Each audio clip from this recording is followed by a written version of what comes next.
Hello students, आज की class में हम लोग सीखेंगे कि अगर कोई संख्या दी गई है जो भिन्न के रूप में है तो उसका डिनोमिनेटर यानी हर अगर अपरिमेय संख्या है तो उसको हमें रेशनलाइज यानी परिमेयीकरण करना पड़ेगा। तो आज हम सीखने जा रहे हैं कि हर का परिमेयीकरण यानी रेशनलाइजेशन ऑफ डिनोमिनेटर कैसे किया जाता है। तो उसके लिए हम दो उदाहरण कंसीडर करने जा रहे हैं। तो first example 1/√2 and second example 3/2 + √3। इन दोनों उदाहरण में अगर हम लोग ध्यान से देखें तो अंतर यानी डिफरेंस हमें साफ साफ दिखाई पड़ रहा है।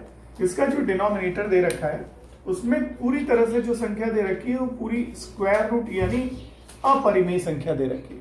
लेकिन यहां पर इस वाले प्रश्न में सेकंड उदाहरण में जो डिनोमिनेटर दे रखा है वो मिक्स्ड है, मतलब एक ये इसका परिमेय भाग है, ये परिमेय संख्या, ये अपरिमेय।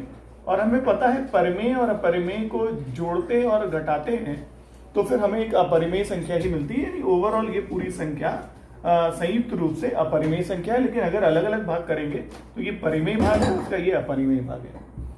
अब इस प्रश्न को हल करने का तरीका जहां पर केवल अपरिमेय यानी अंडर रूट होगा उसका तरीका अलग होगा, और जिसमें परिमेय और अपरिमेय का योग या अंतर दे रखा होगा उसको करने का तरीका अलग होगा।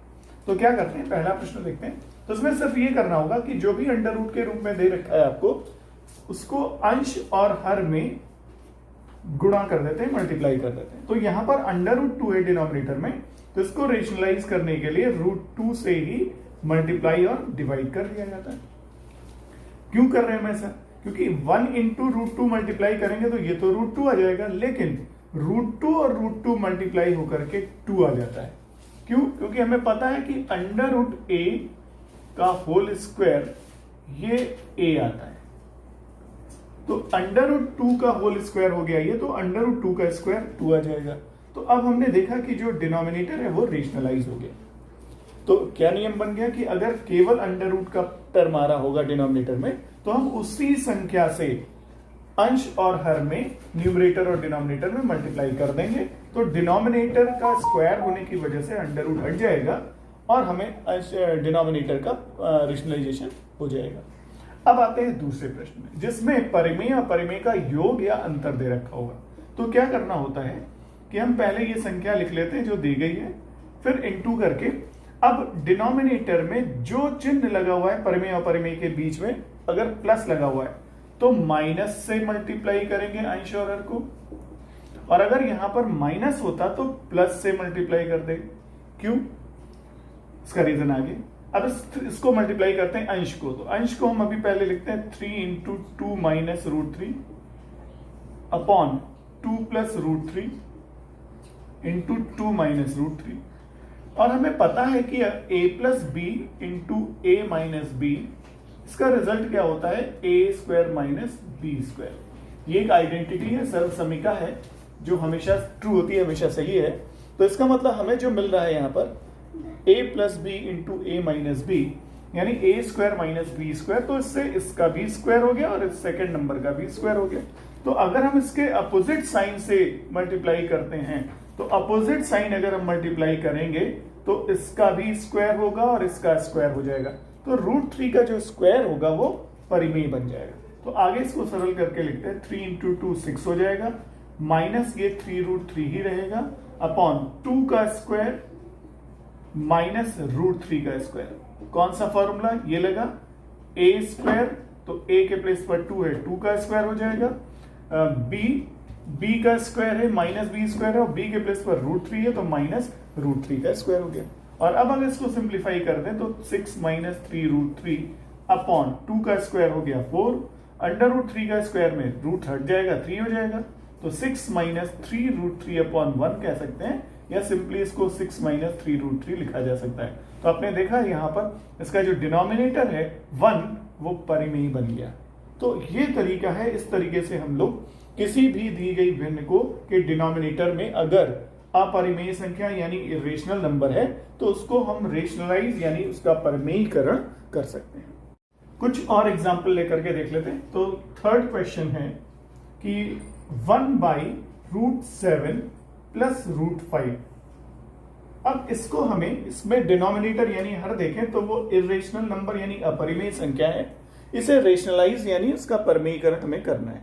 तो अब क्या करेंगे कि यहां पर भी दो पद दे रखे हैं, तो बीच में साइन क्या है, प्लस का लगा हुआ है।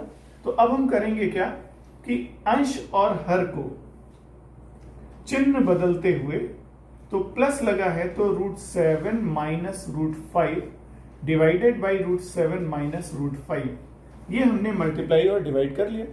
अच्छा, अब अंश को अगर मल्टीप्लाई करें तो 1 से मल्टीप्लाई होने के बाद कुछ तो वही संख्या आ जाएगी, लेकिन डिनोमिनेटर में देखते हैं तो √7 प्लस √5 इंटू √7 माइनस √5, और फिर से हमें वही a प्लस बी और a माइनस बी की आइडेंटिटी यूज करनी होगी। सो a स्क्वायर यानी √7 का स्क्वायर माइनस √5 का स्क्वायर, सो इसको सिंप्लीफाई कर देते हैं तो √7 माइनस √5 अपॉन 7 माइनस 5, तो आ गया √7 माइनस √5 अपॉन 2। और अब डिनोमिनेटर देखें तो डिनोमिनेटर आ गया है 2, और 2 कैसी संख्या है, परिमेय संख्या है यानी रेशनल नंबर। आइए एक और उदाहरण से इसे समझते हैं। तो दे रखा है 1/7 प्लस 5√3, इसका हमें परिमेयीकरण करना है। तो अब हमने यहां देखा इसमें जो डिनोमिनेटर यानी हर दे रखा है वो उसी तरह से इरेशनल यहां पर आ रहा है। तो हम क्या करेंगे कि 1/7 प्लस 5√3, तो डिनोमिनेटर में 7 प्लस 5√3 है, तो 7 माइनस 5√3 से अंश और हर को मल्टीप्लाई कर लेते हैं। साइन बदल लेना होगा, अगर माइनस होता तो दोनों प्लस हो जाएंगे, ये प्लस है तो दोनों माइनस रहेंगे। अब हम इसको मल्टीप्लाई करते हैं, तो देखिए अंश को अगर मल्टीप्लाई करेंगे तो 1 से कुछ भी मल्टीप्लाई होता है तो वो तो वही संख्या वापस आ जाती है, तो 7 माइनस 5√3 वापस आ गया। लेकिन डिनोमिनेटर में देखिए तो अगेन फिर से a प्लस बी और a माइनस बी, तो a square minus B square, ये लिख दिया हमने। अच्छा, अब इसको थोड़ा सिंप्लीफाई कर लेते हैं। सिंप्लीफाई करने का तरीका देखिएगा, ये गलत नहीं होना चाहिए। यहां पर 7 का स्क्वायर हो जाएगा 49 माइनस, अब इसके लिए रफ पर आते हैं। रफ में क्या करेंगे, यहां पर चूंकि रेशनल और इरेशनल दोनों हैं और प्रोडक्ट के फॉर्म में है और स्क्वायर है, तो रेशनल का स्क्वायर भी होगा, वो 5 का स्क्वायर हो जाएगा 25 इंटू √3 का स्क्वायर 3 हो जाएगा, तो 25 इंटू 3 कितना आ जाएगा, 75 आ जाएगा। तो यहां पर हम लिख देंगे 75, ये रहा। अब हमें बस इनका अंतर फाइंड करना है। तो अब 49 माइनस 75 का अगर हम डिफरेंस देखें तो वैसे तो डिफरेंस का जो रूल है वो ये है, अगर विपरीत चिन्ह के साथ अंक संख्याएं दे रखी हैं तो बड़ी संख्या में से छोटी संख्या को माइनस करते हैं, लेकिन चिन्ह बड़ी संख्या का ही लगाते हैं। तो यहां पर 75 नंबर में देखें तो बड़ा है और 49 छोटा है। चिन्ह चूंकि दोनों के विपरीत है, ये प्लस और ये माइनस, तो मतलब घटाना तो है, ये तो तय है। तो 75 में से 49 को हमने माइनस कर लिया, तो 75 माइनस 49 करेंगे तो 26 आ जाता है। लेकिन साइन 75 बड़ा है, उसका साइन है माइनस, तो -26 ये लिख देंगे। और अब चाहे तो इस चिन्ह को ऊपर मल्टीप्लाई कर देंगे, दोनों का चिन्ह बदल जाएगा, -7 प्लस 5√3 कर दीजिए अपॉन 26 कर दीजिए, या फिर ऐसे ही रहने दे सकते हैं, कोई प्रॉब्लम नहीं है, क्योंकि ये भी परिमेय संख्या और ये भी परिमेय संख्या, और हमें हर का परिमेयीकरण करना पड़ा। लेकिन ज्यादातर हम लोग प्रश्नों में क्या करते हैं कि हर में माइनस चिन्ह न लिख करके आप यहां पर भी चिन्ह लगा सकते थे, तो उससे अगर आप अंश को मल्टीप्लाई करेंगे तो सबका साइन चेंज हो जाएगा। तो अब इस तरह से इस प्रश्न में हमने देखा कि हम लोगों ने डिनोमिनेटर को रेशनलाइज कर लिया। अब एक बिल्कुल अलग तरह का उदाहरण लेते हैं, करना उसमें भी यही है कि हर का परिमेयीकरण करना है। तो उदाहरण ये है कि प्रश्न में ये दिया हुआ है कि यदि 3/5 माइनस √23 बराबर a प्लस बी √23 हो तो a तथा b के मान ज्ञात करें। तो प्रश्न थोड़ा सा बदल गया है। प्रश्न में क्या दे रखा है कि 3/5 माइनस √23 बराबर a प्लस बी √23 हो तो a तथा b के मान ज्ञात करें। इसके लिए हम करेंगे क्या, पहले तो हम इस समीकरण को लिख लेते हैं जो दे रखा है। तो ये आ गया, ऐसा जैसा लिखा हुआ दिया है वैसा ही लिख लिया।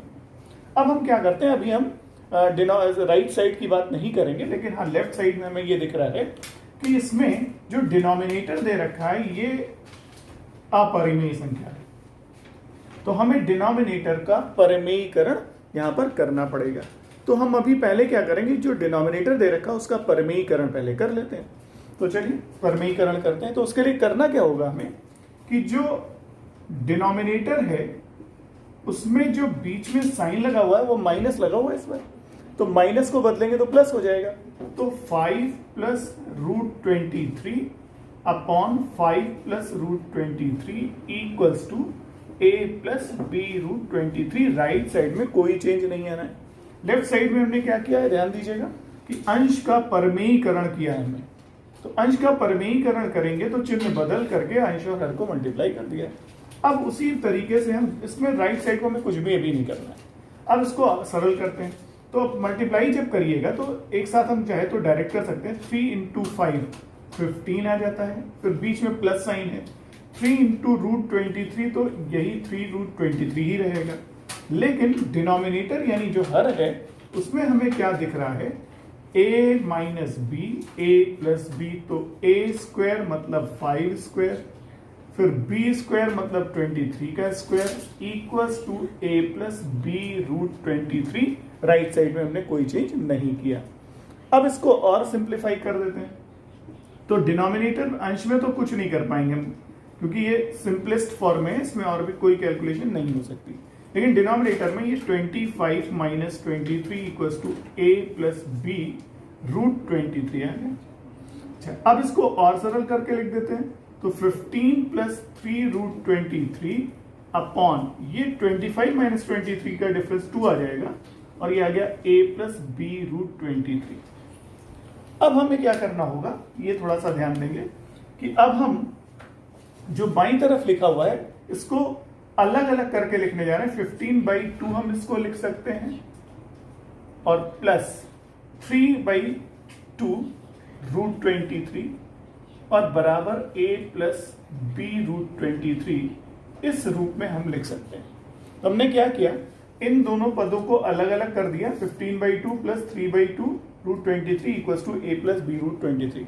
अब दोनों साइड में अगर हम कंपैरिजन यानी तुलना करें दोनों साइड की, तो हमें क्या दिख रहा है कि इस अपरिमेय संख्या का ये जो भाग है वो परिमेय संख्या है। तो दाहिनी तरफ परिमेय संख्या के रूप में क्या दे रखा है, a। तो अर्थात a का मान कितना हो जाएगा, 15/2 आ जाएगा। फिर दूसरे पद में देखते हैं। दूसरे पद में रूट 23 अपरिमेय है, इधर भी रूट 23 अपरिमेय। इसका गुणांक क्या है, b, और इसका गुणांक क्या है, 3/2। तो अगर ये दोनों संख्याएं बराबर हैं तो परिमेय भाग परिमेय के बराबर और अपरिमेय अपरिमेय के बराबर होना चाहिए। तो इसका अर्थ हुआ b के स्थान पर क्या आना चाहिए, 3/2। तो इस तरह से दोनों पक्षों की तुलना करके हम बता सकते हैं कि इधर का परिमेय और इधर का परिमेय समान होना चाहिए, और इधर का अपरिमेय और इधर का अपरिमेय समान होना चाहिए, बराबर होना चाहिए। तो b रूट 23 बराबर 3/2 रूट 23। रूट 23 आप कैंसिल कर सकते हैं, तो आपको b का मान मिल जाएगा 3/2। तो इस तरह से हमें a और b के मान मिल जाएंगे। तो ऐसे कोई भी प्रश्न आता है जिसमें ये दे रखा होगा कि दो पक्ष दे रखे हैं और आपको इधर a b p q ऐसे कुछ भी दे रखा है, उसका मान निकालना होगा। तो आपको क्या करना होगा कि बाईं तरफ को डिनोमिनेटर को यानी हर को रेशनलाइज यानी परिमेयीकरण करना पड़ेगा, और जैसे ही परिमेयीकरण करेंगे फिर उनको अलग अलग पदों में लिख लेंगे और ये देखेंगे एक परिमेय संख्या का पद आता है और एक अपरिमेय संख्या का पद आता है। तो परिमेय संख्या को दाहिनी तरफ की परिमेय संख्या के बराबर कर देंगे तो a का मान मिल जाएगा, और अपरिमेय संख्या को बाईं तरफ की दाहिनी तरफ की अपरिमेय संख्या के बराबर कर देंगे तो b का मान मिल जाएगा। तो ऐसे प्रश्नों को हम लोग इस तरह से हल कर लेते हैं।